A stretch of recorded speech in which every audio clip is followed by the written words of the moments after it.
السلام علیکم۔ یوراگوئے کے دارالحکومت میں ان لوگوں نے ہوٹل اسکارا میں قیام کیا۔ اسد شرازی دردانہ کو شبان کے سلسلے میں خصوصی ہدایات دے کر آیا تھا۔ شبان کی شخصیت کو اس نے مستقل چھپائے رکھنے کا فیصلہ کیا تھا، حالانکہ ایڈگر نے شبان کو اپنے ماتحت کی حیثیت سے منتخب کر کے ان دونوں کو حیرت میں ڈال دیا تھا۔ ایڈگر مورالس نے جہاز کے سلسلے میں مزید کچھ کارروائیاں کی تھیں اور بہت سی تصاویر بنا کر اپنے ساتھ رکھ لی تھیں۔ راستے میں اس نے پروفیسر بیرن کے بارے میں باتیں کہی تھیں اور اسد شرازی کو بتایا تھا کہ وہ سمندریات سے کس قدر متعلق رہا ہے۔ ایڈگر شبان کو جہاز کا مکمل طور پر نگراں بنا کر یوراگوئے کی جانب روانہ ہوا تھا۔ بہر طور ان لوگوں کا پروگرام تھا کہ اس سلسلے میں بہت زیادہ وقت صرف نہیں کیا جائے گا۔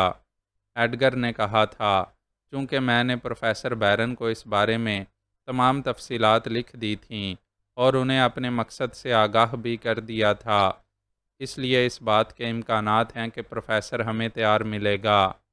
اسکارا میں قیام کرنے کے بعد وہ پروگرام بناتے رہے۔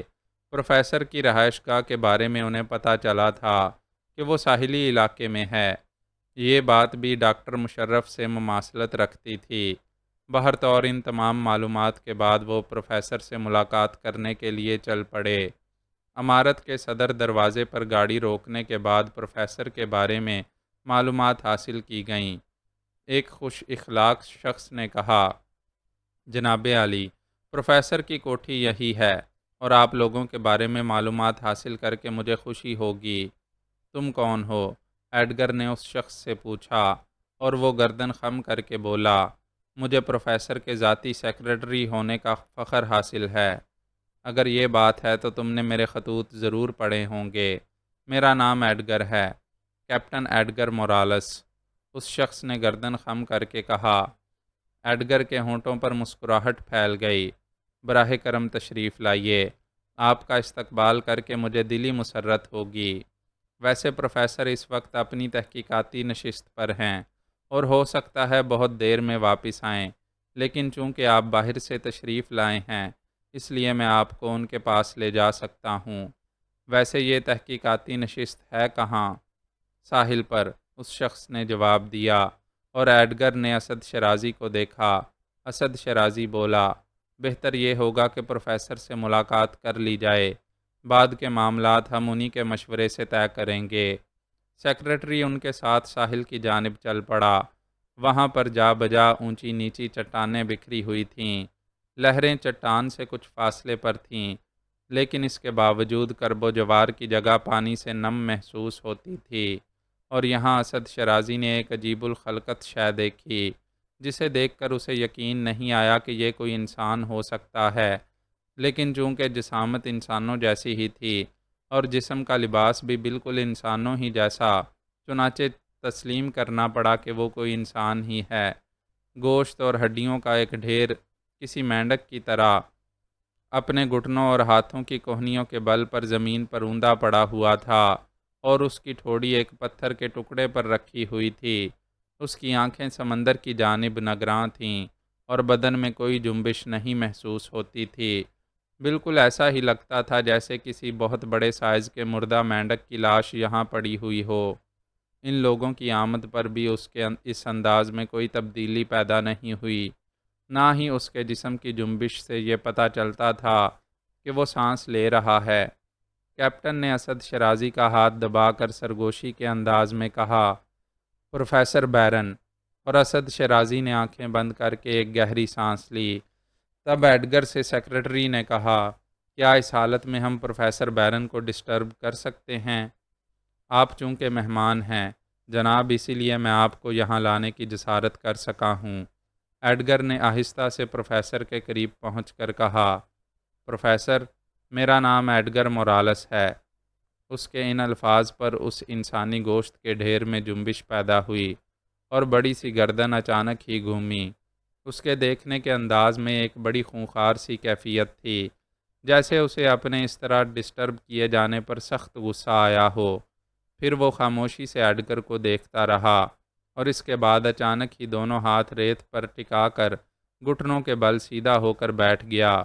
ایڈگر کے بعد اس نے اسد شیرازی کو دیکھا، پھر اپنے سیکرٹری کو، اور سیکرٹری نے آہستہ سے کہا، کیپٹن ایڈگر مورالس سر، جن کے بارے میں آپ نے فرمایا تھا کہ اگر ان کا کوئی پیغام ملے یا یہاں آئیں تو آپ کو فوراً اطلاع دی جائے۔ پروفیسر کے چہرے پر کوئی تبدیلی پیدا نہیں ہوئی تھی۔ وہ آہستہ آہستہ اٹھ کر کھڑا ہو گیا۔ Hello captain Edgar Morales. اس نے اپنا ہاتھ مصافحہ کے لیے آگے بڑھا دیا تھا۔ ایڈگر نے اس سے پرجوش مصافحہ کیا اور اس کے بعد پروفیسر اسد شیرازی کی جانب متوجہ ہوا۔ ہیلو سر، لیکن آپ کا مجھ سے کوئی تعارف نہیں ہے۔ میرا نام اسد شیرازی ہے۔ میں پہچان گیا۔ ایڈگر نے مجھے آپ کے بارے میں کافی تفصیلات لکھی تھیں۔ معافی چاہتا ہوں۔ سمندر میری زندگی ہے۔ یہاں رہ کر میں سمندر کو دیکھتا رہتا ہوں اور سمندر مجھے اپنی کہانیاں سناتا ہے۔ آپ کو انتظار کی زحمت گوارا کرنا پڑی۔ پروفیسر ان دونوں کے ساتھ دوبارہ اس عمارت کے قریب پہنچ گئے۔ وہ ان لوگوں کو لے کر ڈرائنگ روم کے دروازے تک آیا۔ سیکرٹری بھی ان کے ساتھ تھا۔ اس نے سیکرٹری سے کہا، معزز مہمانوں کو بٹھاؤ، میں لباس تبدیل کر کے آتا ہوں۔ سیکرٹری نے خوش اخلاقی سے کہا، تشریف لائیے۔ سیکرٹری نے کہا، پروفیسر لباس تبدیل کر کے واپس آ رہا تھا، لیکن آنے والی ایک خوبصورت اور نوجوان لڑکی تھی جو بہت ہی حسین لباس میں ملبوس بے حد دلکش نظر آ رہی تھی۔ دونوں نے استقبالیہ نگاہوں سے اسے دیکھا۔ لڑکی کے چہرے پر بھی مسکراہٹ پھیل گئی، اور پھر دفعتاً ہی ایڈگر نے اپنی جگہ سے کھڑے ہو کر کہا، اوہ مس سینڈا، اگر میرا اندازہ غلط نہیں ہے تو آپ سینڈا ہی ہیں نا؟ سینڈا نے تعجب بری نگاہوں سے ایڈگر کو دیکھا اور پھر ایک دم بولی، اوہ ہو انکل ایڈگر، اگر میرا اندازہ غلط نہیں ہے تو آپ بھی کیپٹن ایڈگر مورالس ہیں۔ ظاہر ہے ہم دونوں کے اندازے غلط نہیں ثابت ہو سکتے۔ مسٹر شیرازی، یہ پروفیسر کی صاحبزادی جس نے میرے ساتھ سمندری سفر بھی کیا تھا۔ اسد شیرازی نے اٹھ کر گردن خم کی اور لڑکی مسکراتی ہوئی بولی، آپ لوگ یہاں کب پہنچے انکل؟ آؤ بیٹھو، کہاں سے آ رہی ہو؟ بس ایسے ہی کام سے گئی ہوئی تھی۔ ڈرائنگ روم کھلا ہوا دیکھا اور اندازہ ہوا کہ کوئی مہمان آیا ہوا ہے، تو یہ دیکھنے چلی آئی کہ کون ہو سکتا ہے۔ میں ڈیڈ کو اطلاع بھجوا دوں۔ ویسے آپ یوراگوئے کب آئے انکل؟ بس زیادہ وقت نہیں گزرا۔ لیکن یہ تحقیقاتی نشست کیا چیز ہے سینڈا؟ کیپٹن نے وہ سوال کر ڈالا جو اسد شیرازی کے ذہن میں گردش کر رہا تھا۔ سینڈا نے مسکراتے ہوئے کہا، ساحل پر ایک چٹان منتخب کی ہوئی ہے ڈیڈی نے، اور وہاں وہ بیٹھ کر سمندر پر نگاہیں جمائے رہتے ہیں۔ آپ کو ہنسی آئے گی اس بات پر کہ ان کے بیٹھنے کا انداز بھی بہت مخصوص ہے۔ پھر وہ منظر بیان کرنے لگی جو وہ دیکھ آئے تھے۔ ویسے آپ کو اس بات پر یقیناً حیرت ہوگی انکل کہ ڈیڈی تمام تر معلومات اپنی اسی تحقیقی نشست پر حاصل کرتے ہیں۔ انہوں نے بہت کم سمندری سفر کیے ہیں۔ میرا اندازہ ہے کہ وہ مچھلیوں سے باتیں کرتے ہیں اور مچھلیاں انہیں گہرائیوں کی کہانیاں سناتی ہیں۔ سمندر کے چھوٹے چھوٹے کیڑے ان کے کانوں کے قریب اپنی آواز سے انہیں بتاتے ہیں کہ سمندر میں کیا ہو رہا ہے یا کیا ہونے والا ہے۔ اگر ایسا نہ ہو تو پھر آپ مجھے بتائیے کہ ان کی کتابوں کے صفحات کیسے بھر جاتے ہیں۔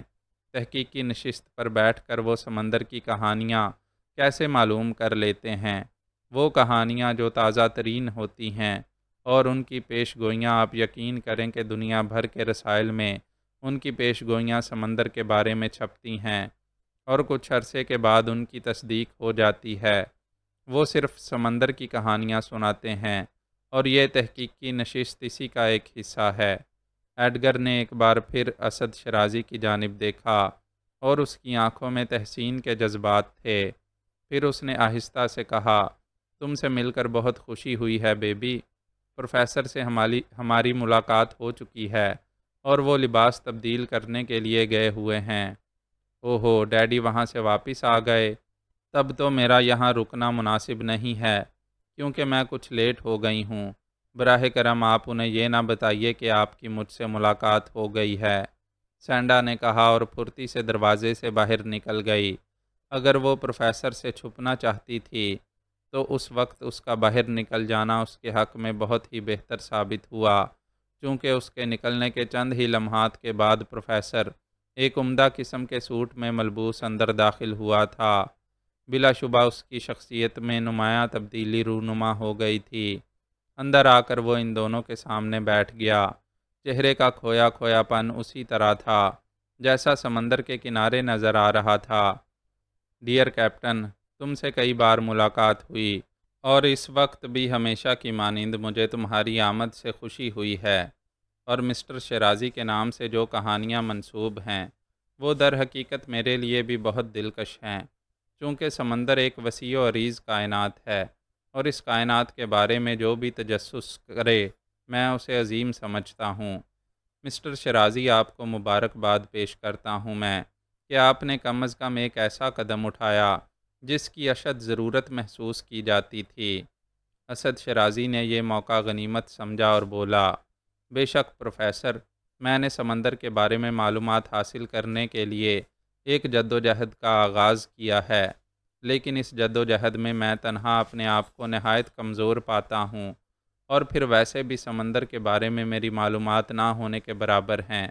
مجھے یقینی طور پر اس عمل کو جاری رکھنے کے لیے ایسے تجربے کار افراد کی ضرورت ہوئی جو میرے اس مشن میں میرا ساتھ دیں، اور اس کے لیے مجھے آپ کے بارے میں علم ہوا۔ مسٹر ایڈگر نے مجھے یہ بتایا کہ آپ بہت عرصے سے سمندر پر کام کر رہے ہیں۔ میں آپ کی مہارت اور ذہانت سے فائدہ اٹھانا چاہتا ہوں پروفیسر، اور آپ کو دعوت دیتا ہوں کہ آپ میرے جہاز پر سفر کرتے ہوئے سمندر کے بارے میں معلومات حاصل کریں۔ پروفیسر کے چہرے پر اب بھی کوئی تبدیلی رونما نہیں ہوئی تھی، نہایت سپاٹ اور غیر جذباتی چہرہ تھا، البتہ آواز کے تاثر میں بھی کوئی فرق واقع نہیں ہوا تھا۔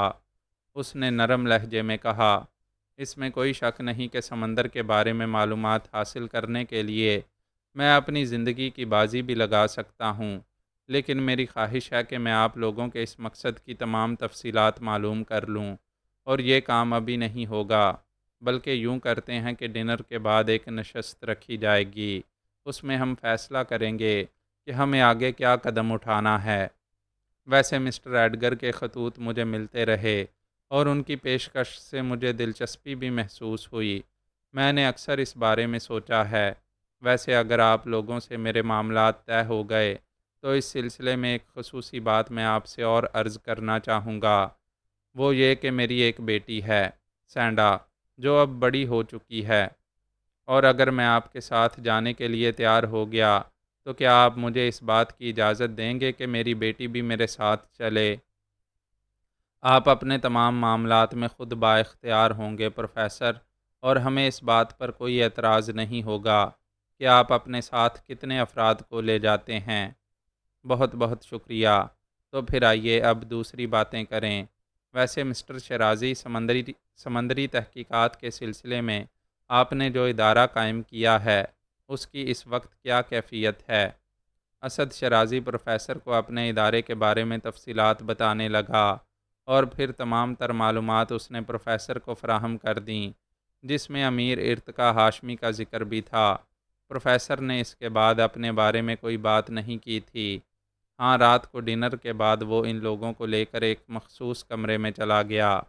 یہاں وہ ان کے ساتھ تنہا ہی تھا۔ پھر اس نے کہا، اب میں یہ جاننا چاہوں گا کہ آپ نے اس سلسلے میں کیا پروگرام ترتیب دیا ہے۔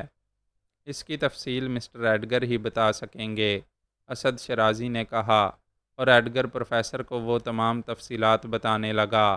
اس نے اپنے ساتھ لائے ہوئے جہاز کے تمام فوٹوگراف بھی پروفیسر کے حوالے کر دیے، اور جب اس نے پروفیسر کو یہ بتایا کہ جہاز پر سمندری تحقیقات کے لیے ایک لیبارٹری قائم کی گئی ہے اور اس کا انچارج پروفیسر کو منتخب کیا گیا ہے، اور وہ اس سلسلے میں مکمل طور پر با اختیار ہوگا کہ لیبارٹری میں کس انداز میں کام کرے گا، کوئی بھی اس سلسلے میں اس کے ساتھ مداخلت نہیں کرے گا۔ لیبارٹری کی تمام تصاویر بھی پروفیسر بیرن کو پیش کی گئیں، اور پروفیسر بیرن حسب معمول سپاٹ اور سنجیدہ چہرے کے ساتھ ان تمام تصاویر کو دیکھتا رہا۔ پھر اس نے آہستہ سے کہا، یہ جو کچھ میرے سامنے آیا ہے میری آرزوؤں کا مرکز ہے۔ میرے دل میں بھی یہی خواہش تھی کہ کبھی مجھے ایسا کوئی موقع ملے کہ کسی بہت بڑے سمندری جہاز میں سمندر میں تحقیقات کرنے کے لیے میرے پاس ذرائع موجود ہوں، اور میں یہ سمجھتا ہوں کہ آپ لوگوں نے یہ احسان مجھ پر کیا ہے کہ مجھے اس کا موقع فراہم کیا۔ میں خوش دلی کے ساتھ اس پر عمل کرنے کے لیے تیار ہوں، اور یوں سمجھ لیجئے کہ آپ کی یہ پیشکش میں نے قبول کر لی ہے۔ پروفیسر کی اس آمادگی پر دونوں ہی کو خوشی ہوئی تھی۔ پروفیسر کے چہرے سے البتہ یہ اندازہ نہیں ہوتا تھا کہ وہ اس سلسلے میں کتنا جذباتی ہو رہا ہے۔ بعد کے معاملات طے کرنے میں کوئی دقت پیش نہیں آئی تھی۔ اسی رات یہ تمام باتیں طے ہو گئیں کہ پروفیسر بیرن کو کس طرح ان کے ساتھ روانہ ہونا ہے۔ سینڈا سے ان کی ملاقات ہو چکی تھی، اور پروفیسر نے کہا تھا کہ وہ بھی جب یہ سنے گی کہ ہم لوگوں نے یہ پروگرام ترتیب دیا ہے تو بے حد خوش ہوگی۔ پروفیسر بیرن نے کہا، اور میں آپ لوگوں کا زیادہ وقت نہیں لوں گا، بلکہ تمام انتظامات میرے ذمہ۔ بھائی، یہاں سے روانگی کے سلسلے میں آپ لوگ اپنی واپسی کے لیے کوئی وقت متعین کر کے آئے ہیں؟ نہیں پروفیسر، اس کی ذمہ داری ہم نے آپ ہی کو سونپ دی تھی، اور یہ سوچا تھا کہ اگر آپ ہمارے ساتھ آنے پر تیار ہو گئے تو پھر آپ سے درخواست کریں گے کہ جلد از جلد واپسی کے وقت کا تعین کر لیں۔ ہاں، اگر آپ اس کے لیے تیار نہ ہوتے تو پھر ہم خود سب کچھ کرتے۔ پروفیسر نے مسکراتے ہوئے کہا، یہ سب کچھ میرے لیے بالکل مشکل نہیں ہوگا۔ کل شام تک کا وقت مانگتا ہوں آپ سے، اور اس کے بعد کسی بھی وقت ہماری روانگی متوقع ہو سکتی ہے۔ چنانچہ آپ لوگ میرے خیال میں یہیں میرے گھر پر آرام کیجئے یا اپنے ہوٹل جانا پسند کریں گے۔ ہمارا قیام ہوٹل اسکارا میں ہے، اور وہاں ہمیں کوئی تکلیف نہیں ہے پروفیسر، اس لیے آپ یہ زحمت نہ کریں۔ البتہ آپ باقی تمام انتظامات جس انداز میں بھی کرنا چاہیں کر لیجئے گا۔ آپ لوگ یہاں سے واپس جائیں گے تو میرا سیکریٹری آپ کے ساتھ جائے گا، اور وہ ضروری کاغذات آپ سے حاصل کر لے گا۔ بس اس کے بعد جو وقت میں نے آپ سے مانگا ہے، اس کے اندر اندر تمام کام ہو جائے گا۔ واپسی میں یہ دونوں مسرور تھے۔ پروفیسر سے ہونے والی گفتگو نہایت کامیاب تھی۔ پروفیسر بیرن بخوشی ان کے ساتھ چلنے کے لیے تیار ہو گیا۔ اسکارا کے کمرے میں پہنچنے کے بعد پاسپورٹ اور دوسری تمام چیزیں سیکریٹری کے حوالے کر دی گئیں، جو ان کے ساتھ ہی آیا تھا، اور اس کے بعد اسد شیرازی اور ایڈگر اس موضوع پر گفتگو کرنے لگے۔ پروفیسر بیرن در حقیقت بہت با اختیار نکلا، کیونکہ دوسرے دن دوپہر کو 2 بجے اس نے انہیں ٹیلی فون کر کے کہا کہ 5:30 بجے کی فلائٹ سے یہ واپس ترکی روانہ ہو رہے ہیں، اور پروفیسر نے اس سلسلے میں تمام انتظامات کر لیے ہیں۔ باقی پروگرام بھی طے ہو گیا۔ چنانچہ اسی شام ان لوگوں نے واپسی کا سفر شروع کر دیا۔ گارتھا نے جائنٹ کے ساتھ جو کیا تھا، اس کا اسے ذرا برابر افسوس نہیں تھا، لیکن اس کے چہرے پر خوشی کی کوئی جھلک نظر نہیں آئی تھی۔ ہوٹل پہنچنے کے بعد وہ اپنے کمرے میں چلی گئی، اور وہ دونوں اپنے کمرے میں دونوں ہی پریشان نظر آ رہی تھیں۔ گرینا نے کورا سے کہا، تعجب کی بات ہے، میڈم کو اس بار مسلسل ناکامیوں کا سامنا کرنا پڑ رہا ہے، اور تم جانتی ہو کہ جب انہیں کسی سلسلے میں ناکامی کا سامنا کرنا پڑتا ہے تو ان کی حالت کیا ہو جاتی ہے۔ میں یہی بات تم سے کہنا چاہتی تھی۔ ابھی ان کے درمیان اتنی ہی گفتگو ہوئی تھی کہ ان کی طلبی کی اطلاع آ گئی، اور چند لمحات کے بعد وہ گارتھا کے سامنے پہنچ گئیں۔ گارتھا کا چہرہ در حقیقت تاریک ہو رہا تھا، اور یہ ایک جنونی کیفیت ہوتی تھی جب اس کا چہرہ ایسا نظر آنے لگتا تھا، لیکن اس کا لہجہ نہایت نرم اور پرسکون تھا۔ اس نے دونوں لڑکیوں سے کہا، بیٹھ جاؤ۔ دونوں بادب بیٹھ گئیں، تو وہ بولی، میں تمہیں اپنے ساتھ اپنے ماتحتوں کی حیثیت سے نہیں، بلکہ اپنے مددگاروں کی حیثیت سے لائی ہوں۔ دراصل میں تجزیہ کرنا چاہتی ہوں اس بات کا کہ ایک چھوٹے سے کام میں ہمیں مسلسل ناکامیوں کا سامنا کیوں کرنا پڑ رہا ہے۔ مجھے یہ بتاؤ کہ مجھ سے کہاں کہاں غلطیاں ہوئی ہیں۔ تینوں مل کر پچھلے تمام حالات پر غور کرنے لگیں۔ کہیں کوئی غلطی نہ ہوئی۔ وہ اپنے حساب سے بالکل درست تھیں، مگر ان کے آگے اتفاقات تیز دوڑ رہے تھے۔ آخر تھک ہار کر گارتھا بولی، میں اپنی حماقت کو خود ہی تسلیم کر رہی ہوں، اور اب میں یہ چاہتی ہوں کہ مجھ سے کوئی مزید حماقت نہ ہو۔ اس لیے میں تمہیں اجازت دیتی ہوں کہ اگر تم مجھے کہیں ٹوکنے کی ضرورت محسوس کرو تو ضرور ٹوک دینا۔ جی میڈم، ہم آپ کے اس حکم کی تعمیل کریں گے۔ اوشن ٹرائیر میرے لیے کوئی بہت بڑی چیز نہیں ہے، لیکن سب سے بڑی بات میری اپنی ساکھ کے خراب ہونے کی ہے۔ اگر میرے نام کے ساتھ کسی ناکامی کا لفظ منسوب ہو گیا تو پھر یوں سمجھ لو میں کبھی بھی اپنے آپ کو باعمل ثابت نہیں کر سکتی، اور آئندہ کبھی میں ایسا کوئی کام اپنے ذمہ نہیں لوں گی۔ میں اس سلسلے میں اب نئے پیمانے پر کوششیں کرنا چاہتی ہوں۔ ہمیں اصل کام جہاز کی سمت معلوم کرنا ہے۔ یہاں قاہرہ میں میرے پاس ایسے ذرائع موجود نہیں ہیں، اور چونکہ میں ایران روانگی کا بندوبست کر چکی ہوں، بس تھوڑی سی تبدیلی کرنا پڑے گی۔ ہمیں ایران پہنچ جانا چاہیے۔ تم یہ بات اچھی طرح جانتی ہو کہ ایران میں ہمارے گروپ کے افراد موجود ہیں، اور نہایت کامیابی سے وہ اپنا کام جاری رکھے ہوئے ہیں۔ غالباً تمہارے ذہن میں لائق زاہدی ضرور ہوگا۔ جی میڈم، اس کے پاس بہترین ذرائع موجود ہیں، چنانچہ وہ اس جہاز کی سمت کے بارے میں معلومات کر کے ہمیں اطلاع دے گا، اور اس کے بعد ہم یہ دیکھیں گے کہ اپنا کام کس انداز میں سر انجام دے سکتے ہیں۔ گارتھا نے در حقیقت اس سلسلے میں زیادہ وقت صرف نہیں کیا۔ وہ لوگ ایران کے لیے روانہ ہو گئے۔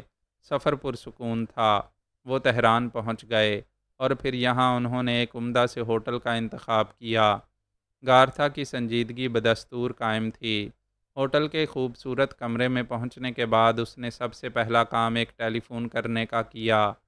یہ ٹیلی فون کسی ادارے کو کیا گیا تھا۔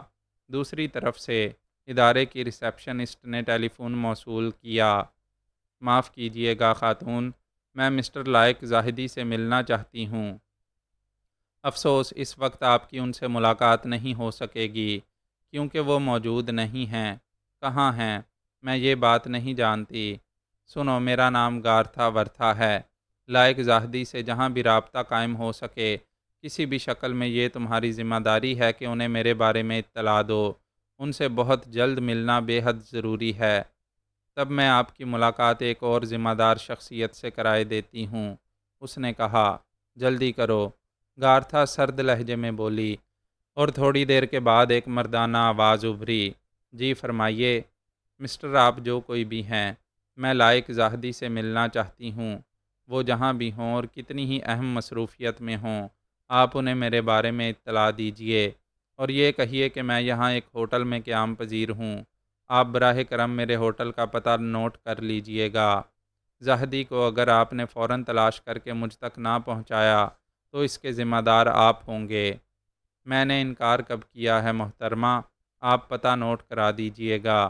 دوسری طرف سے آواز آئی، اور گارتھا نے پتہ نوٹ کرانے کے بعد ٹیلی فون بند کر دیا۔ وہ سخت بے چین نظر آئی تھی، اور یہ بے چینی مسلسل 6 گھنٹے تک طاری رہی۔ 6 گھنٹے کے بعد اسے ایک ٹیلی فون موصول ہوا۔ دوسری طرف بولنے والا زاہدی تھا۔ میڈم، کیا آپ ہی ہیں؟ میں نے غلط تو نہیں سنا؟ دوسری طرف سے ایک بھاری آواز سنائی دی۔ زاہدی، میں نے تمہیں 6 گھنٹے قبل ٹیلی فون کیا تھا۔ یہ 6 گھنٹے تم جانتے ہو کہ کس حساب میں تمہیں شامل کرنا ہے؟ معافی چاہتا ہوں میڈم، میں بہت ہی ضروری کام میں مصروف تھا۔ تاہم اگر مجھ تک اطلاع پہنچ جاتی تو آپ یقین فرمائیے میں فوری طور پر آپ کے پاس حاضر ہوتا۔ اب حکم دیجئے مجھے کیا کرنا ہے؟ جہنم میں جانا ہے، سمجھ رہے ہو تم؟ جی جی جی جی، بہتر بہتر، میرا مطلب ہے میں حاضری دوں اگر ضروری سمجھو تو۔ میں ابھی بہت جلد پہنچ رہا ہوں۔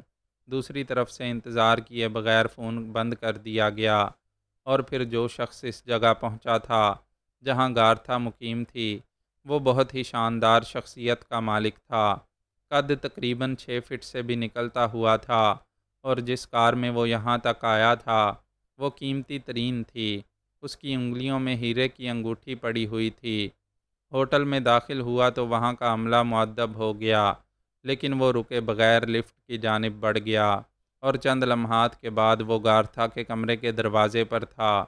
اس نے لرزتے ہاتھوں سے دستک دی، اور اندر سے جواب ملنے کے بعد اندر داخل ہو گیا۔ کورا اور گرینا وہیں موجود تھیں۔ گارتھا ایک کرسی پر بیٹھی ہوئی تھی۔ اس شخص کی حالت قابل دید تھی۔ اپنی شخصیت کے برعکس وہ اس وقت بالکل چوہا محسوس ہو رہا تھا۔ گارتھا نے سرد نگاہوں سے اسے دیکھا اور پھر آہستہ سے بولی، بیٹھ جاؤ۔ میں معافی کے لیے الفاظ نہیں پاتا میڈم، خاص طور سے اس لیے کہ آپ کی فوری طلبی کے باوجود میں نہیں پہنچ سکا۔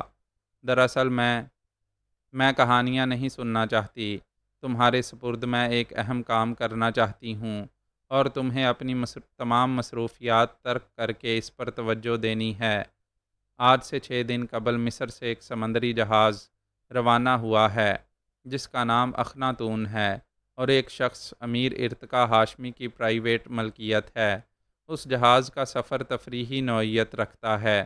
اس کے بارے میں پوری تفصیل درکار ہے، چھوٹی سے چھوٹی اور بڑی سے بڑی بات تک یہ بھی بتانا ہے کہ اس وقت وہ کہاں ہے۔ سمجھ رہے ہو نا میری بات؟ براہ کرم مجھے تاریخ نوٹ کرا دیجیے گا، زاہدی نے کہا، اور گارتھا نے اسے وہ دن بتا دیا جب اسے ایک بدترین نقصان سے دوچار ہونا پڑا تھا۔ زاہدی نے گردن خم کرتے ہوئے کہا، میں اپنی تمام کوششیں اس کام میں صرف کر دوں گا اور جس قدر جلد ممکن ہو سکا آپ کو اس بارے میں اطلاع دوں گا۔ طریقہ کار کیا اختیار کرو گے؟ سمندر میں اور فضاؤں میں جس قدر ٹریفک رواں دواں رہتا ہے، وہ سب اخناتون کے بارے میں معلومات حاصل کر کے اس خادم کو اطلاع دے گا، اور آپ اطمینان رکھیے، یہ کام بہت جلد ہو جائے گا۔ اس نے جواب دیا، ٹھیک ہے، میں یہیں اسی کمرے میں تمہارے اس جواب کا انتظار کروں گی، اور اب تم واپس جا سکتے ہو۔ وہ وہیں کھڑے کھڑے گردن خم کر کے واپس چل پڑا۔ گارتھا کے چہرے پر اب بھی مسکراہٹ کی کوئی رمق نہیں تھی۔ غالباً اسے شدت سے اپنی ناکامیوں کا احساس تھا۔ بہرطور زاہدی نے اپنے کام میں بہت زیادہ دیر نہیں لگائی۔ انہیں صرف ایک رات انتظار کرنا پڑا تھا۔ دوسرے دن صبح 8:30 بجے ٹیلی فون کی گھنٹی نے ہی گارتھا کو بیدار کیا تھا۔ اسی نے ریسیور اٹھا کر کہا، ہاں کون ہے؟ آپ کا خادم زاہدی ہوں۔ کوئی کامیابی حاصل ہوئی تمہیں؟ میڈم کا حکم تھا، اس لیے کامیابی کیوں نہ ہوتی؟ اخناتون کے بارے میں علم ہو گیا ہے۔ وہ اس وقت بحرۂ اسود میں لنگر انداز ہے۔ وہ ترکی پہنچ چکا ہے۔ کیا تمہاری یہ اطلاع بالکل درست ہے؟ میڈم کو غلط اطلاع دینے کا مقصد میں اچھی طرح جانتا ہوں۔ ویری گڈ، اور اس کے بعد تمہیں ہمارے لیے ایک اور کام کرنا ہے۔ زاہدی، تم نے دیکھا ہوگا میرے ساتھ 2 لڑکیاں اور بھی ہیں۔ ہم تینوں کو ترکی روانہ ہونا ہے اور اس کے لیے انتظامات میں تمہارے سپرد کرتی ہوں۔ میڈم جب بھی حکم فرمائیں۔ کب تک روانگی چاہتی ہیں؟ جلد از جلد، بہت جلد۔ میں حاضر ہو رہا ہوں۔ آپ مجھے اپنے پاسپورٹ وغیرہ دے دیجئے اور اطمینان رکھیے، تمام کام آپ کی خواہش کے مطابق ہو جائے گا۔ ٹیلی فون بند کرنے کے بعد گارتھا نے کورا اور گرینا کی جانب دیکھا اور بولی، یہ شخص یہاں بہت بڑی حیثیت کا مالک ہے، بہت بڑی سیاسی، سماجی اور سرکاری حیثیت ہے اس کی، لیکن ہمارے ادارے کے لیے ایک معمولی رکن، کیا سمجھیں؟ عظیم الشان اخناتون بحرۂ اسود میں لنگر انداز تھا اور اس کی شان و شوکت قابل دید۔ اطراف میں خوبصورت شہر کی آبادی بکھری ہوئی تھیں اور امیر ارتقا نے تمام مرات حاصل کر لی تھیں۔ وہ جہاز پر عیش و عشرت میں مصروف تھا اور عموماً سیر و سیاحت کے لیے اپنی 7 بیویوں کے ساتھ اسٹیمر کے ذریعے شہر کی جانب نکل جاتا تھا۔ دردانہ یا شبان کو اس کی ضرورت نہیں پیش آئی تھی کہ وہ سیر کرتے۔ امیر کے کہنے پر بس ایک بار وہ شہری سیاحت کے لیے گئے تھے اور پورا دن سیر و تفریح کر کے واپس آ گئے تھے۔ شبان خصوصی طور پر جہاز کی نگرانی کرتا تھا کیونکہ ایڈگر نے اسے اپنا نائب مقرر کیا تھا اور تمام تر ذمہ داریاں اس کے سپرد کر دی تھیں۔ نائب کپتان کی حیثیت سے شبان نے جس کارکردگی کا مظاہرہ کیا تھا وہ سب ہی کے لیے باعث دلچسپی تھا۔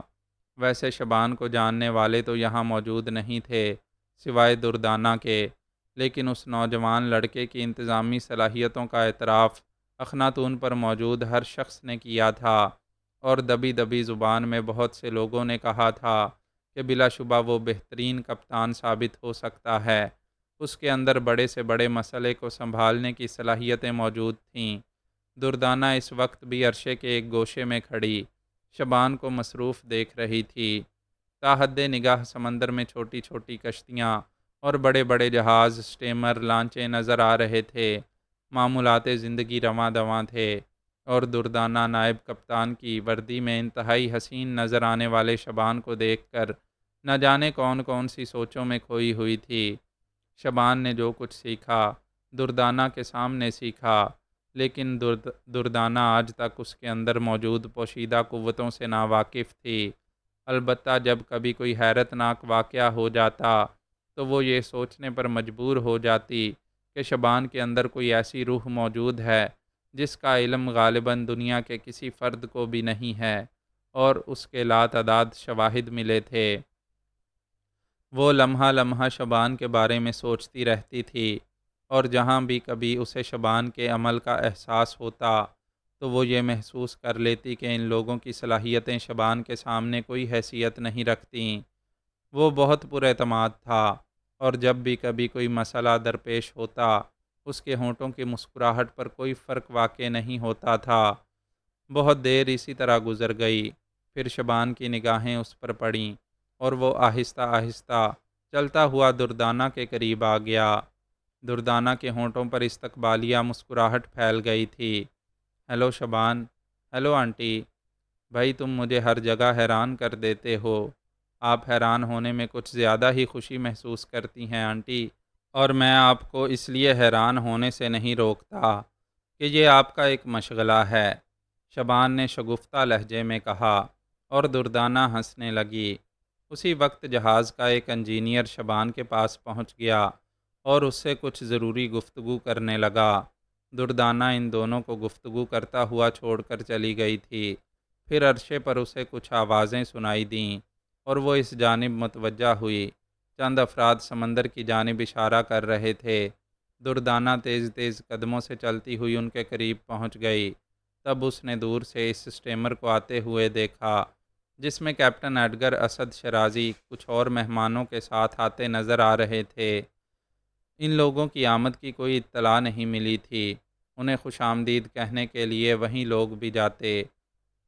شبان کو بھی یہ اطلاع مل گئی، اور چند لمحات کے بعد وہ عرشے پر پہنچ گیا۔ ان لوگوں کو جہاز پر لانے کے لیے انتظامات کیے گئے، اور تمام تیاریاں چند لمحات کے اندر اندر ہو گئیں۔ اس کے بعد وہ سب ایک سیڑھی کے ذریعے اوپر آنے لگے۔ دردانہ نے ان لوگوں کے ساتھ پروفیسر بیرن کو دیکھا تھا، اور ایک ہی نگاہ میں اس کی شخصیت دردانہ کو بے حد پر اسرار محسوس ہوئی تھی۔ پھر اس کی نگاہ میں اس حسین اور نازک اندام لڑکی پر بھی پڑی جو چہرے سے ہی شوخ نظر آتی تھی۔ اس کے بارے میں ابھی کوئی علم نہیں تھا کہ یہ کون ہے۔ اسد شیرازی اور ایڈگر اوپر آ گئے۔ امیر ارتقا اس وقت جہاز پر موجود نہیں تھا اور سیر و سیاحت کے لیے اپنی بیویوں کے ساتھ گیا ہوا تھا۔ اسد شیرازی ان سب سے پرخلوص انداز میں ملا۔ کیپٹن ایڈگر فوراً ہی شبان کے پاس پہنچا اور اس نے پرجوش انداز میں کہا، ہیلو ینگ بوائے، کہو تمہارے معاملات کیسے چل رہے ہیں؟ آپ کی دی ہوئی ہدایات کے مطابق۔ پروفیسر بیرن اور شیرازی کے ساتھ دوسرے لوگوں سے مل رہا تھا۔ وہ بہت سنجیدہ قسم کا آدمی تھا۔ اسد شیرازی نے دردانہ سے بھی اس کا تعارف کرایا، اور پھر اسے سینڈا کے بارے میں تفصیلات معلوم ہوئیں۔ سینڈا کی شوخ آنکھوں میں چمکتی ہوئی مسکراہٹ دردانہ کو بہت بھلی لگی تھی۔ اس نے سینڈا کو قریب کرتے ہوئے کہا، مجھے یوں لگتا ہے جیسے تم میری بہترین دوست ثابت ہوگی۔ سینڈا بغور دردانہ کو دیکھنے لگی، پھر اس نے کہا، ایشیائی خواتین میری کمزوری ہیں، اور میں اکثر ان کے بارے میں بہت کچھ سوچتی رہتی ہوں۔ اگر مجھے اس کا موقع مل جائے تو میں آپ کے اچھے دوستوں میں شمار ہو جاؤں گی، تو میری ایک بہت پرانی خواہش پوری ہو جائے گی۔ دردانہ نے مسکرا کر اس کا شانہ تھپ تھپایا تھا۔ پروفیسر بیرن تمام لوگوں سے رسمی طور پر ملاقات کرنے کے بعد کیپٹن ایڈگر کی جانب متوجہ ہوا، جو ابھی تک شبان سے گفتگو کر رہا تھا، اور پھر پروفیسر خود ہی آگے بڑھ کر ان دونوں کے قریب پہنچ گیا۔ شبان نے مسکرا کر پروفیسر سے ہاتھ ملایا، اور پروفیسر اس کا ہاتھ میں لیے اپنی بڑی بڑی آنکھوں سے اسے گھورتا رہا۔ اس کی آنکھوں میں ایک عجیب سی چمک لہرانے لگی تھی اور وہ کسی قدر حیران سا ہو گیا تھا۔ چند لمحات کے سکوت کے بعد جیسے اسے ایک دم سنبھلا سا محسوس ہوا، اس نے گردن جھٹکی اور پھر ایڈگر سے بولا، یہ نوجوان کون ہے؟ اخناتون کا نائب کیپٹن، ایڈگر نے جواب دیا۔ ویری گڈ، بہت دلکش، بہت شاندار۔ شبان نے کوئی جواب نہیں دیا، بس مسکراتا رہا۔ پروفیسر دوسرے لوگوں کی جانب متوجہ ہو گیا۔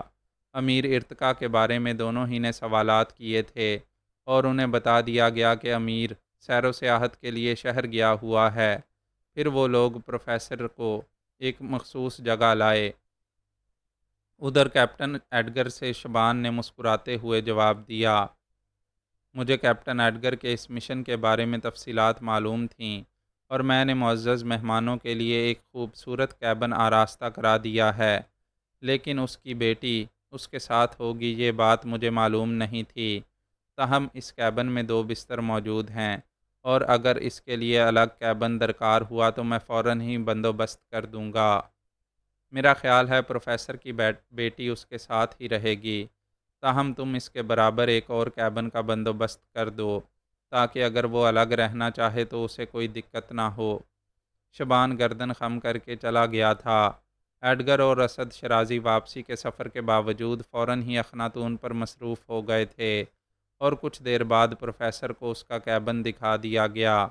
یہاں اسد شرازی نے کیپٹن ایڈگر سے کہا کہ وہ پروفیسر سے معلوم کرے کہ اس کی بیٹی اس کے ساتھ ہی رہے گی یا الگ، اور جب پروفیسر سے یہ سوال کیا گیا تو اس نے جواب دیا، بین سینڈا میرے ساتھ رہنا پسند نہیں کرے گی، اس کے لیے کسی الگ جگہ کا بندوبست ہو جائے تو زیادہ بہتر ہے۔ دراصل میرے مشاغل اس قدر بیزار کن ہوتے ہیں کہ کوئی بھی میرا ساتھ برداشت نہیں کر پاتا۔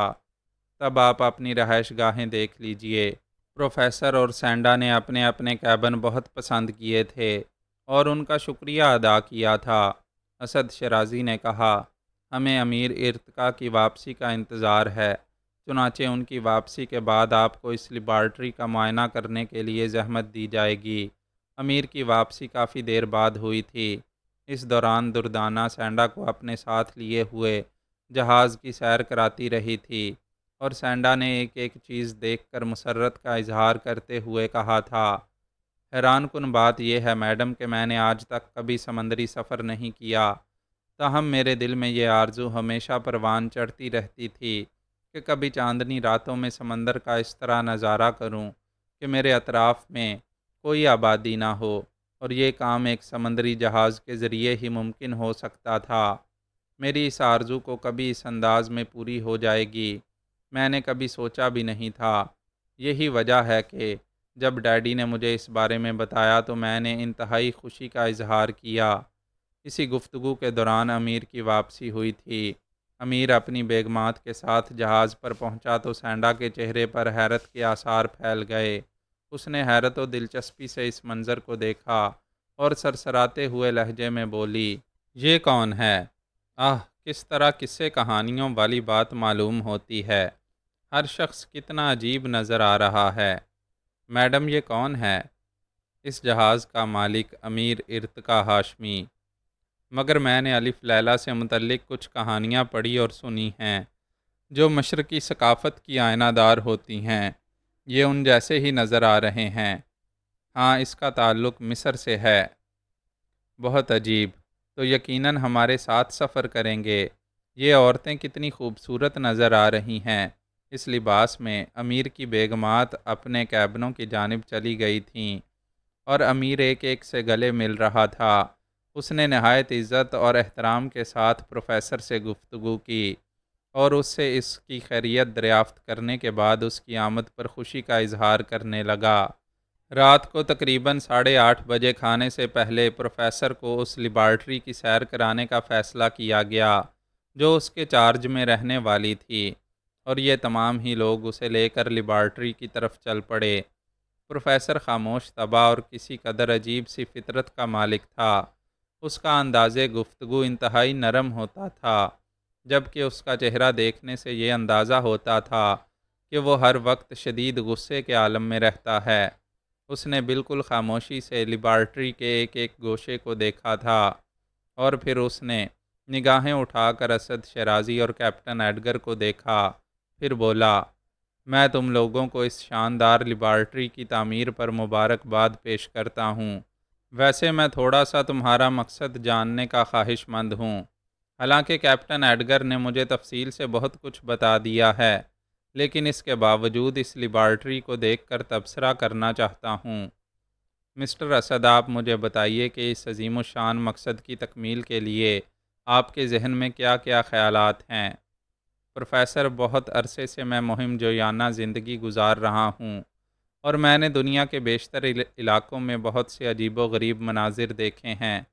عمر کے اس حصے میں پہنچنے کے بعد میں نے اپنے دل میں یہ سوچا کہ اب تک میں نے جو کچھ کیا ہے وہ ایک بے مقصد سا کام ہے، اور اس سے انسانیت کو کوئی فائدہ نہیں حاصل ہوگا۔ اب جب کہ زندگی اپنے اس مقصد کے لیے وقف کر دی ہے، تو آخری وقت میں کوئی ایسا کارنامہ سر انجام دیا جائے جو انسانیت کی بھلائی کے لیے بھی ہو، اور میں اس کارنامے کے سہارے زندہ رہوں۔ پروفیسر، میری خواہش ہے کہ سمندر کی گہرائیوں میں انسانیت کی بھلائی کے لیے جو کچھ موجود ہے اس میں سے کچھ حاصل کر کے دنیا کے سامنے پیش کروں، تاکہ میرا ایک مقام ہو، اور اسی کچھ کے حصول کے لیے میں نے امیر ارتقا ہاشمی اور ایڈگر مورالس کے ذریعے اس سفر کا پروگرام ترتیب دیا ہے۔ بلا شبہ اس میں ہمیں انتہائی اہم مدد امیر سے حاصل ہوئی ہے، اور اب ہم 4 افراد اس مہم کے سربراہ ہیں۔ میں آپ لوگوں کے کسی شعبے میں مداخلت کا ارادہ نہیں رکھتا۔ کیپٹن جہاز سنبھالے ہوئے ہیں، امیر ہمارے ساتھی ہیں۔ میں سمندری تحقیقات کے سلسلے میں کچھ نہیں جانتا، اور مجھے انتہائی مسرت ہے کہ پروفیسر جیسی شخصیت ہمیں حاصل ہو گئی ہے جو ہمارے مقصد کی مکمل طور پر تکمیل کرے گی۔ میرے ذہن میں جو منصوبے ہیں وہ کیپٹن کی مدد سے ترتیب پائے ہیں۔ دنیا کے نقشے پر جس قدر سمندری سفر کے لیے گزرگاہیں بنائی گئی ہیں، میں ان سے ہٹ کر سفر کرنا چاہتا ہوں، اور یہ جہاز اس مقصد کے لیے مکمل ترین ہے۔ یہ شدید ترین سمندری خطرات کا مقابلہ کر سکتا ہے، اور اس سلسلے میں پروفیسر اگر چاہیں تو اس کا کل دن میں معائنہ کر سکتے ہیں۔ میں خواہش مند ہوں اس بات کا کہ ہمارے پاس موجود بہترین غوطہ خور سمندری گہرائیوں میں اتر کر پروفیسر کی ہدایت کے مطابق عمل کریں، اور وہاں سے وہ تمام جڑی بوٹیاں حاصل کریں جن سے یہ اندازہ ہو سکے کہ سمندر کی گہرائیوں میں کیا کچھ ہے۔ اس کام کے لیے ہم نے 8 ماہر ترین آدمیوں کا انتخاب کیا ہے جو سمندری جڑی بوٹیوں کے تحقیقات کے سلسلے میں پروفیسر کے معاون کار ہوں گے۔ مختصر یہ کہ میری غرض صرف اسی حد تک ہے، ہم سمندری دنیا سے متعلق معلومات حاصل کریں، اور اس کے بعد انسانیت کی بھلائی کے لیے جو کچھ بھی پا سکیں اسے انسانیت کے سامنے پیش کر دیں۔ پروفیسر نے یہ تمام گفتگو سننے کے بعد کہا، میں آپ کو مبارکباد پیش کرتا ہوں مسٹر اسد شیرازی۔ بے شک سمندر کی گہرائیوں میں بہت سے کام دنیا کے بڑے بڑے ممالک میں کیے جا رہے ہیں، اور ان کے لیے بہت سی حکومتیں بڑے بڑے سرمائے صرف کر رہی ہیں۔ خاص طور سے تیل اور گیس وغیرہ کی تلاش کے سلسلے میں اعلیٰ پیمانے پر کارروائی ہوئی ہے۔ سمندری جڑی بوٹیوں سے بھی دنیا کے بہت سے ممالک فائدہ حاصل کرنے کی کوشش کر رہے ہیں، لیکن یہ مہم اپنی نوعیت کی انوکھی مہم ہے۔ میں اپنے آپ کو ماہر سمندریات نہیں کہتا، اور یہ بھی نہیں کہہ سکتا کہ اس سلسلے میں مجھے تحقیقات کرنے میں آسانیاں ہوں گی یا نہیں، لیکن ایک بات ضرور کہہ سکتا ہوں، وہ یہ کہ میری اپنی تمام تر خدمات اس کام کے لیے پیش ہیں۔ میں کچھ تجاویز پیش کرنا چاہتا ہوں جس کے لیے آپ لوگ غور فرمائیے، اور یوں ہی چلتے چلتے ہم ان تجاویز پر عمل بھی کر سکتے ہیں۔ ہم ان تجاویز کا خلوص دل سے خیر مقدم کریں گے۔ امیر نے کہا، ہمیں کچھ اور ایسے ماہرین کی ضرورت ہوگی جو سمندری جڑی بوٹیوں پر خصوصی طور پر نگاہ رکھتے ہوں، اور میں آپ لوگوں کی رہنمائی کروں گا کہ ایسے ماہرین میں ہمیں کہاں سے مل سکتے ہیں۔ میں اس سلسلے میں ان سے رابطے بھی رکھتا ہوں، اور وہ ہمارے مددگار ثابت ہوں گے۔ اس کے علاوہ اس لیبارٹری میں مجھے جن چیزوں کی کمی محسوس ہوگی، دنیا کے کسی جدید ملک میں پہنچنے کے بعد ہم وہ چیزیں بھی حاصل کر لیں گے تاکہ ہمارے کام میں ہمیں آسانی ہو۔ اس کے علاوہ میں یہ بھی بتا دینا چاہتا ہوں کہ یہ سفر مختصر نہیں ہوگا، بلکہ جب ہم سمندری دنیا کی تلاش میں نکلیں گے تو ہمیں طویل ترین زندگی اس جہاز پر گزارنا ہوگی۔ اس کے سلسلے میں ایک لائحہ عمل بنا لیا جائے گا اور اسی کے مطابق ہم سب عمل کریں گے۔ میں اپنی خدمات صرف اس لیبارٹری کے لیے پیش کرتا ہوں اور نہایت خلوص سے اس کام پر آمادہ ہوں۔ پروفیسر کے اس بیان کے بعد انتہائی خوشی کا اظہار کیا گیا اور اس کے بعد کیپٹن ایڈگر نے امیر ارتقا کو دیکھتے ہوئے کہا، اور امیر اگر اجازت دیں تو ہم اب اس قیام کو مختصر ترین کر دیں، یعنی چند گھنٹوں کے اندر اندر ہمیں یہاں سے روانہ ہو جانا چاہیے، کیونکہ کافی وقت ہم لوگ یہاں صرف کر چکے ہیں۔ میں اس سلسلے میں یہ بھی معلومات چاہتا ہوں کہ اب ہمارا رخ کس جانب ہوگا۔ آیا ہم سمندری پٹی چھوڑ دیں اور اس پٹی سے ہٹ کر کام کریں، یا پروفیسر کی خواہش کے مطابق کسی ایسے ملک کا رخ کریں؟ پروفیسر نے جس طرح فرمایا کہ وہ کچھ ماہرین کو طلب کریں گے، تو اس کے لیے ہم ان سے ہدایت چاہتے ہیں کہ ہمیں کس سمت جانا چاہیے۔ پروفیسر نے مستانہ انداز میں کہا، چلتے رہو، مجھے جہاں ضرورت ہوگی میں مداخلت کر لوں گا۔ میرا خیال ہے سفر اگر سمندری پٹی سے ہٹ کر ہو تو زیادہ دلکش اور دلچسپ ہوگا۔ ہم آغاز کر کے دیکھیں گے کہ اپنے مقصد میں کہاں تک کامیابی حاصل ہو سکتی ہے۔ امیر نے سفر کے لیے منظوری دیتے ہوئے کہا، میں اپنے دوستوں کے تعاون کے ساتھ اس بات کا اعلان کرتا ہوں کہ جہاز کو جس قدر جلد ممکن ہو سکے یہاں سے روانہ کر دیا جائے۔ تو پھر ٹھیک ہے، صبح 5 بجے میں جہاز کی روانگی کے بندوبست کیے لیتا ہوں۔ بالکل مناسب۔ باقی تمام لوگ اپنے اپنے کاموں میں مصروف ہو گئے۔ رات کے کھانے کے بعد کیپٹن ایڈگر نے اسد شرازی کو اپنا منصوبہ بتایا اور جہاز کے انجن روم کی جانب بڑھ گیا۔ اسے کیپٹن کی حیثیت سے تمام کارروائیاں مکمل کر لینی تھیں۔ جہاز کے یہاں سے روانہ ہونے کے سلسلے میں سرکاری طور پر جن ذمہ داریوں کو پورا کرنا تھا، اس کی ذمہ داری اسد شرازی کے سپرد کر دی گئی تھی۔ چنانچہ تمام ہی لوگ مصروف ہو گئے، اور دوسری صبح اس وقت جب کہ جہاز کے عام مسافر سو رہے تھے، جہاز نے روانگی کی وسل بجائی، اور تھوڑی دیر کے بعد وہ ساحل سے دور ہو کر گہرے پانیوں کی جانب رواں دواں ہو گیا۔ ان دونوں نے میڈم کو کبھی کبھار اس قدر الجھا ہوا اور پریشان نہیں دیکھا تھا جس قدر وہ اس وقت نظر آ رہی تھیں۔ گارتھا کی زندگی میں بہت سے ایسے سنگین واقعات تھے جن کی مناسبت سے اسے ایک خونخوار ترین عورت کہا جا سکتا تھا، لیکن اس بار جو ذمہ داری اس کے سپرد کی گئی تھی اس نے اسے ناکوں چنے چبوا دیے تھے۔ زہدی کے ذریعے اس نے تمام انتظامات کیے۔ ترکی روانہ ہو گئی۔ یہاں پہنچنے کے بعد معمول سے مطابق ایک اعلیٰ درجے کے ہوٹل میں قیام کیا۔ یہاں پہنچنے کے بعد اس نے ایک لمحہ ضائع کیے بغیر اپنی کارروائیوں کا آغاز کر دیا، اور ابتدائی کارروائی کے طور پر اس نے ٹیلی فون ڈائریکٹری میں تقریباً 1 گھنٹہ صرف کرنے کے بعد ایک ٹیلی فون نمبر نکالا اور رسیور ہاتھ میں لے کر نمبر ڈائل کرنے لگی۔ کچھ دیر کے بعد کسی سے رابطہ قائم ہو گیا اور اس نے کہا، میں مسٹر ہارس بے سے ملاقات کرنا چاہتی ہوں۔ پھر اس نے اپنی رہائش گاہ وغیرہ کے بارے میں تفصیلات بتائیں اور اس کے بعد اپنا نام بھی بتا دیا اور رسیور رکھ کر انتظار کرنے لگی۔ وہ دونوں اس بار اس کے ساتھ ہی کمرے میں مقیم تھیں۔ کافی دیر گزرنے کے بعد ٹیلی فون کی گھنٹی بجی اور گارتھا نے رسیور اٹھا کر کان سے لگا لیا۔ دوسری طرف سے کوئی آواز سننے کے بعد اس نے کہا، ہاں ہارس، میں گارتھا بول رہی ہوں۔ میڈم، آپ؟ کیا آپ؟ میرا مطلب ہے گارتھا ورتھا، کیا آپ؟ تم اس قدر بدحواسی کیوں طاری کر رہے ہو اپنے آپ پر؟ گارتھا نے کہا، نہیں، میرا مطلب یہ تھا کہ مجھے آپ کی آمد کی کوئی اطلاع نہیں ملی۔ مجھے اچانک ہی یہاں آنا پڑا ہے اور اس وقت مجھے تمہاری اشد ضرورت ہے۔ مجھے اپنی قیام گاہ کے بارے میں بتائیے، میں فوراً حاضر ہو جاتا ہوں۔ گارتھا نے اسے اپنی رہائش گاہ کی تفصیل بتائی اور ہارس نے کہا کہ وہ تھوڑی دیر بعد پہنچ رہا ہے۔ پھر یہ لوگ اس کا انتظار کرتی رہیں۔ سفید سوٹ میں ملبوس ایک نہایت خوبصورت اور توانا آدمی ان کے کمرے میں پہنچا تھا۔ اس کے چہرے پر عجیب سے تاثرات تھے، جیسے وہ گارتھا سے بہت زیادہ خوفزدہ ہو، اور رسمی گفتگو کے بعد گارتھا نے کہا، میں انتہائی پریشانی کے عالم میں ہوں۔ اس وقت مجھے بحرۂ اسود میں لنگر انداز اس جہاز کے بارے میں مکمل تفصیلات درکار ہیں جس کا نام اخناتون ہے۔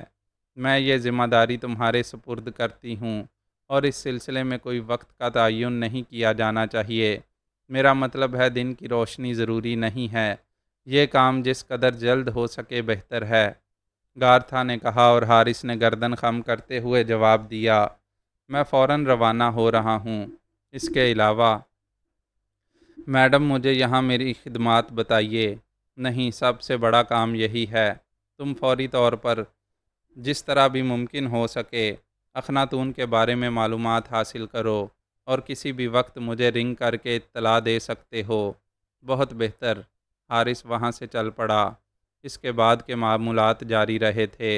رات کے تقریباً 3:30 بجے جب ٹیلی فون کی گھنٹی بجی اور گارتھا نے ریسیور اٹھا لیا، دونوں چونک کر اس کی طرف دیکھنے لگی تھیں۔ گارتھا نے کہا، ہاں حارث، کہو کیا رپورٹ ہے؟ جہاز اخناتون کل صبح 5:30 بجے یہاں سے آگے روانہ ہو گیا ہے۔ کیا مطلب؟ گارتھا نے ہکلائے ہوئے انداز میں کہا، جی میڈم، وہ جہاز ایک مصری نژاد شخص امیر ارتقا ہاشمی کا تھا۔ وہ یہاں کئی دن قیام پذیر رہا اور اس کے بعد کل صبح 5:30 بجے یہاں سے آگے بڑھ گیا۔ اس کا رخ کس جانب ہے یہ نہیں کہا جا سکتا۔ اس سلسلے میں متعلقہ حکام سے اگر معلومات حاصل کی جائیں تو اس کے لیے کچھ دن درکار ہوں گے۔ تاہم اگر آپ حکم دیں تو وہ جہاز روانہ ہو گیا؟ جی میڈم۔ گارتھا نے کہا، اور پھر اس کے چہرے پر ایک عجیب سا سکون پھیل گیا۔ حارث، تم صبح 8:30 بجے میرے پاس پہنچ جاؤ۔ میڈم، اس وقت تو ضرورت نہیں ہے میری۔ نہیں، گارتھا نے کہا اور ٹیلی فون بند کر دیا۔ دونوں اس کے الفاظ سے سمجھ چکی تھیں کہ کیا صورتحال ہے۔ تاہم گارتھا نے ان سے کہا، اخناتون کل صبح 5:30 بجے یہاں سے روانہ ہو گیا ہے۔ کسی نے کوئی جواب نہیں دیا تو گارتھا نے کہا، اب تم لوگ لباس تبدیل کرو اور سکون کی نیند سو جاؤ۔ یہ کام میری توقع سے کہیں زیادہ مشکل نکلا اور ہمیں شاید اس کے لیے کافی وقت صرف کرنا پڑے گا۔ گارتھا خود باتھ روم کی جانب چلی گئی اور تھوڑی دیر کے بعد لباس تبدیل کر کے اپنی مسہری پر آ گئی۔ بظاہر یہ محسوس ہو رہا تھا جیسے وہ سو رہی ہے، لیکن دونوں جانتی تھیں کہ وہ جاگ رہی ہے۔ کسی وقت ان کی آنکھ لگ گئی، پھر صبح 7:30 بجے وہ جاگی تھیں۔ گارتھا جاگ رہی تھی اور غسل وغیرہ سے فارغ ہو کر لباس تبدیل کر چکی تھی۔ اس نے نرم لہجے میں کہا، تم دونوں تیار ہو جاؤ تو میں ناشتہ طلب کر لوں، اور سنو، کسی قسم کی فکر کی ضرورت نہیں ہے۔ ہاں، بس اپنے آپ کو اس بات کے لیے تیار رکھو کہ ہمیں ایک طویل مشن پر روانہ ہونا پڑے گا۔ دونوں نے کوئی جواب نہیں دیا۔ پھر وہ ناشتے میں مصروف ہو گئیں۔ ٹھیک 8:30 بجے حارث ان کے پاس پہنچ گیا۔ اس وقت بھی بہت شاندار نظر آ رہا تھا۔ گارتھا نے مسکراتے ہوئے اس کا استقبال کیا اور کہا، کہو حارث، یہاں کے معاملات کیسے چل رہے ہیں؟ بہت بہتر میڈم، آپ کو اس کے بارے میں ہر تیسرے ماہ رپورٹ ارسال کی جاتی ہے۔ ہاں، تمہاری رپورٹیں یقینی طور پر مل رہی ہوں گی، اور کوئی ایسی پریشانی تو نہیں ہے جس کا اظہار تم مجھ سے کرنا چاہتے ہو؟ نہیں میڈم۔ اخناتون کے بارے میں اور کیا معلومات حاصل ہوئیں؟ میں نے ابھی اس سلسلے میں کچھ نہیں کیا ہے، تاہم اگر آپ حکم دیں تو میں معلومات حاصل کر لوں۔ ہاں، وقت مل جائے تو کر لینا، لیکن اس سے پہلے تمہیں ایک اور کام کرنا ہے۔ کیا میڈم؟ میں اوشن ٹریجر سے رابطہ قائم کرنا چاہتی ہوں۔ وہاں مسٹر لچاک ہیں، ان سے ملاقات کرنا بے حد ضروری ہے۔ اوشن ٹریجر کے مسٹر لچاک؟ بہتر ہے میڈم، یہ انتظام ہو جائے گا، لیکن آپ کو میرے ساتھ چلنا پڑے گا۔ میں جانتی ہوں، گارتھا نے کہا، تو پھر جو بھی حکم ہو۔ گاڑی ہے تمہارے پاس؟ جی، تو میں تمہارے ساتھ چلتی ہوں، اور اس کے بعد میرے سامنے ہی تم تمام کارروائی کر لینا۔ بہت بہتر میڈم، حارث نے جواب دیا۔ کچھ دیر کے بعد گارتھا ایک خوبصورت لباس میں ملبوس ان دونوں کے ساتھ حارث کی شاندار گاڑی میں سفر کر رہی تھی۔ گاڑی مختلف راستوں سے گزرتی ہوئی بالآخر ایک عمارت میں داخل ہو گئی اور حارث گارتھا کو لیے ہوئے اندرونی حصے میں پہنچ گیا۔ عمارت کے ایک خاص کمرے میں پہنچنے کے بعد وہ ایک تہہ خانے میں گئے جہاں بہت اعلیٰ قسم کی مشینیں لگی ہوئی تھیں۔ حارث نے اپنے کانوں پر ہیڈ فون چڑھائے اور اس کے بعد ان مشینوں پر مصروف ہو گیا۔ گارتھا اور وہ دونوں کافی سے شغل کرنے لگے تھے جس کا انتظام حارث نے یہاں آتے ہوئے کر دیا تھا۔ وہ کافی کے سپ لیتی رہیں اور حارث کافی دیر تک اس مشین پر مصروف مختلف لوگوں سے گفتگو کرتا رہا۔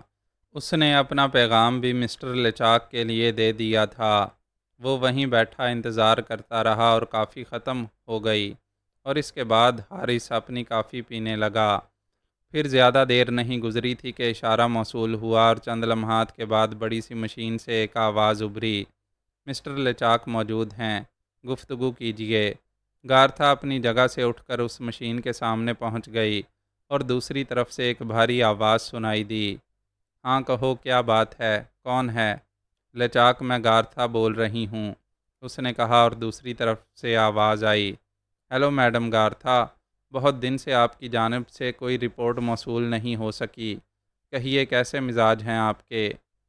مسٹر لچاک، آپ نے ایک کام میرے سپرد کیا تھا۔ ہاں، اور مجھے علم ہوا کہ آپ اس کی تکمیل کے لیے روانہ ہو چکی ہیں، لیکن نہایت افسوس کے ساتھ مجھے یہ اطلاع دینا پڑتی ہے کہ میں وہ کام ابھی تک کرنے میں ناکام رہی ہوں۔ ہمیں اس بات کا علم ہے میڈم گارتھا۔ کیا مطلب؟ جی ہاں، جب آپ ان کے ملک پہنچی تو وہ وہاں سے مصر کے لیے روانہ ہو چکے تھے، اور جب آپ مصر پہنچی تو وہ وہاں بھی شاید آپ اس مقصد میں کامیاب نہیں ہو سکیں اور وہ اخناتون نامی جہاز سے سفر کرتے ہوئے ترکی پہنچ گئے۔ کیا یہ اطلاعات غلط ہیں ہماری میڈم؟ اوہ، اس کا مقصد ہے مسٹر لچاک، آپ بہت اعلیٰ پیمانے پر کام کر رہے ہیں۔ بات اتفاق سے اعلیٰ پیمانے ہی کی ہے میڈم، اور ہم اس بات کا اندازہ لگا چکے ہیں کہ صورتحال اتنی آسان نہیں جتنی ہم نے سمجھی تھی۔ یقینی طور پر ایسی ہی بات ہے، لیکن میری ناکامی کی وجہ مختلف ہے۔ آپ اسے ناکامی نہ کہیں میڈم، کامیابی تو اس شکل میں ہوتی ہے جب آپ نے ایک عمل کیا ہو اور اس میں کامیاب نہ ہو پائی ہوں۔ یہاں تو اتفاقات دوسری شکلیں اختیار کر رہے ہیں۔ بالکل یہی بات ہے مسٹر لچاک، ہمیں اس بات کا علم ہے میڈم، اور آپ یقین کیجئے کہ بہت مختصر وقت میں ہم خود ہی آپ سے رابطہ قائم کرنے والے تھے۔ ویسے اگر میرا اندازہ غلط نہیں ہے تو آپ ترکی پہنچ چکی ہیں۔ ظاہر ہے جب آپ سے ترکی سے رابطہ قائم کیا گیا ہے تو میں اس وقت ترکی میں ہی ہوں۔ آپ فرمائیے، آئندہ آپ کا کیا منصوبہ ہے؟ جب آپ اس کام سے اس قدر ہوشیار ہیں مسٹر لچاک تو آپ نے بھی کچھ فیصلے کیے ہوں گے۔ ویسے میں یہ جاننا چاہتی ہوں کہ اب تک کی میری کارروائیوں کے بارے میں اوشن ٹریجر میں کیا تاثرات پائے جاتے ہیں؟